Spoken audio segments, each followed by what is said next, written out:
politimetoden, som er en bestemt måde, du kan få bilen til at stoppe med at bremse på.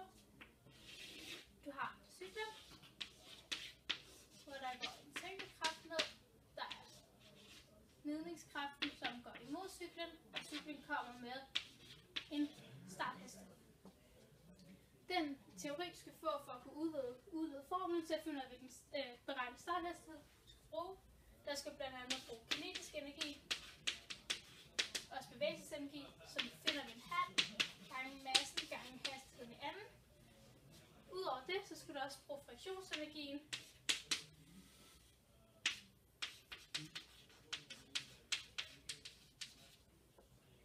som fås ved gnidningskraften gange med massen. Nej, i gang med strækning hedder det. Gnidningskraften er også det samme som gnidningskoefficienten gange normalkraften, og så gange strækningen. Og normalkraften i det her tilfælde vil så findes ved tyngdekraften, som er massen gange tyngdeaccelerationen, så den vil komme til at hedde, at den var gnidningskoefficienten gange massen gange tyngdeaccelerationen gange strækningen. For så at finde hastigheden, så sætter du de to formler lige hinanden.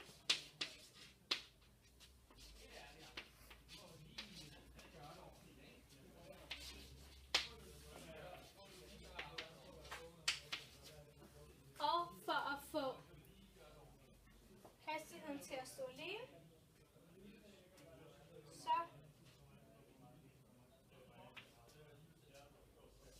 tager du og flytter det helt over på den anden side af lighedstegnet, der ender med at hedde gnidningskoefficienten gange massen gange tyngdeaccelerationen gange strækningen.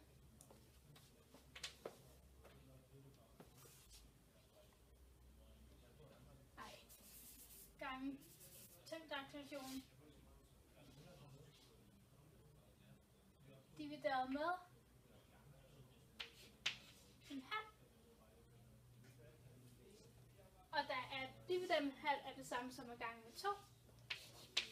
Hvilken kommer til at hedde lige med 2 gange gnidningskoefficienten gange tyngdeaccelerationen gange strækningen. Og for at få videre til at stå alene, så tager du kvadratroden på begge sider.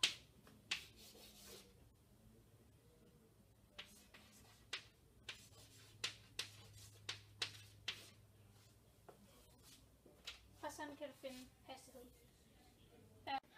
Og energien her, det er så bevægelsesenergien, som så er... Det står der.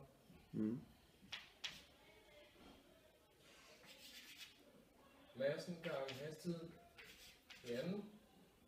Så i stedet for at sige gange en halv, så siger vi divideret med 2 til tid. Som så, hvor vi så får resultatet i watt. Og ud fra den formel, ud fra formlen, der får vi resultatet givet i watt. Og der har vi fået 354,24 watt.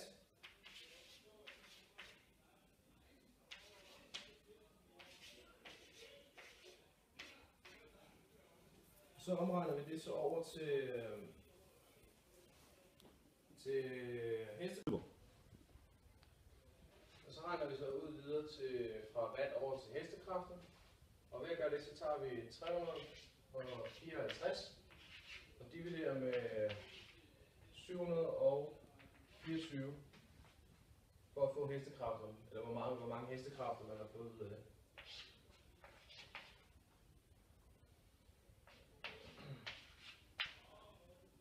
Som så giver 0,48 heste.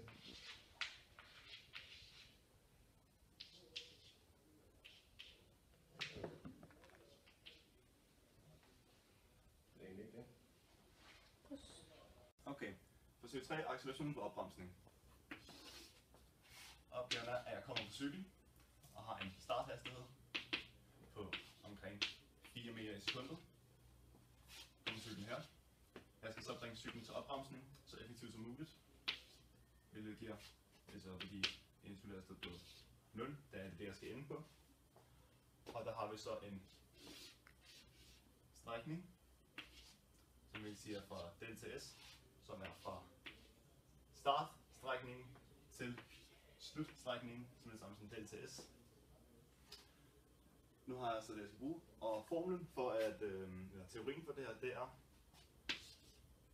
V i anden, altså hastighed i anden, eller S, sammen som starthastighed i anden, plus 2 gange A, parentes,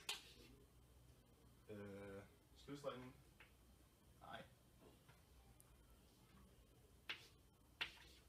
yes. Og ud fra det, så skal jeg så have udledt accelerationen. Det starter jeg med at gøre, eftersom vi har et led her og et led her, skal man så starte med det led, hvor L ikke hører til, og det er der led. Og det gør jeg så ved at minuse det her, så det kommer over på denne side, så det kommer til at se sådan her ud. E i anden, minus V0 i anden, E lige med 2 gange A, parentes S minus S0, parentes slut. Nu skal jeg så have resten væk, så kun A står tilbage.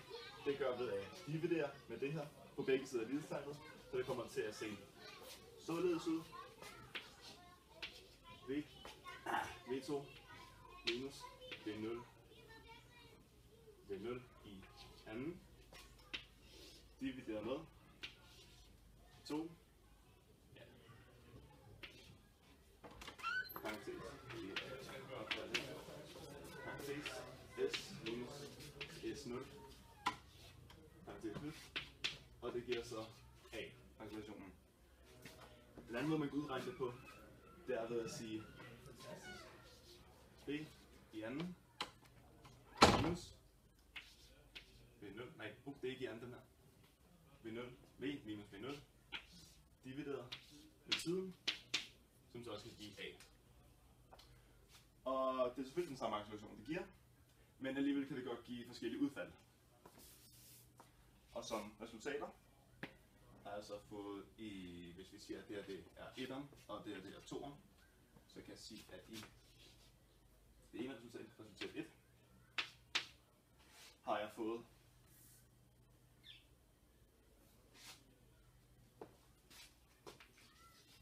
5,0